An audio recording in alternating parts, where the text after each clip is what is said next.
Hello mga kasisi! Itago niyo na lang ako sa pangalang Ayan. Isa akong college student dito sa Tuga at ang kwento ko ay tungkol sa una kong seryosong relasyon at sa mga bagay na hindi ko inakalang mararanasan ko agad. Nagsimula kami ni Calvin noong January 2024. CPA na siya that time, bagong pasado lang kaya medyo proud ako. Nakilala ko siya through a common friend tapos nagsimula kami mag-chat. Akala ko typical guy lang siya, pero ibang klase. Maparaan, maalaga at consistent. Bawat araw may good morning at good night. Every weekend, sinusundo niya ako sa boarding house. Kahit busy siya sa part-time job niya sa isang accounting firm. After a few months, naging kami. April 2024 yun. Hindi pa kami officially sinasama sa bahay nila pero open na kami sa circle namin. Nung una, wholesome talaga. Movie nights, milk tea runs, tapos long night walks.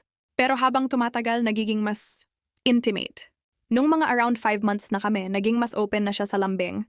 May mga time na kapag magkasama kami sa kwarto, humahaba ang tinginan. Tapos yung mga yakap tumatagal. Hanggang sa isang gabi, habang nasa apartment siya, inaya ko siyang magstay kasi umuulan ng malakas. That night, may nangyari sa amin for the first time. Hindi siya nagmadali. Ganon siya, gentle. Hinawakan niya kamay ko, tinanong kung sigurado ako. Tapos unti-unti naging mas totoo ang lahat. At oo, masakit sa simula, pero di ko ikakaila. Dumating sa point na naramdaman ko rin yung sinasabi nilang intimacy with someone you trust. Doon nagsimula ang pagbabago. Mula isang beses, naging routine. Hindi ko na rin alam kung anong nangyari pero every week halos 3-4 times. Kami magkita at kapag magkasama kami, automatic na parang may hinihintay na eksena. Minsan nga, kahit wala pa siyang tulog galing shift, may energy pa rin siya. Tipong 4 rounds in one night. Akala ko sa movie lang yon. Ako? Hindi ko rin maintindihan sarili ko. Parang katawan ko na mismo yung naghahanap. Hindi ako makatulog kapag wala siyang yakap. Minsan, naiilang ako sa sarili kong damdamin. Tinanong ko sarili ko, normal pa ba to? O sobrang napalapit na talaga ako sa kanya in all aspects? We weren't using protection. Sobrang tanga ko, alam ko. Pero buti na lang, hindi ako nabuntis.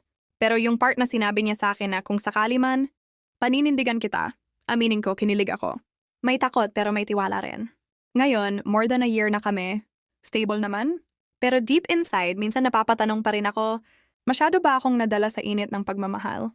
O ganito talaga kapag mahal mo kahit yung katawan mo sumusuko? Hindi ko sure kung makaka-relate kayo. Pero gusto ko lang itanong, paano mo malalaman kung tama pa rin ang nararamdaman mo? Kung katawan mo na yung nagdidikta?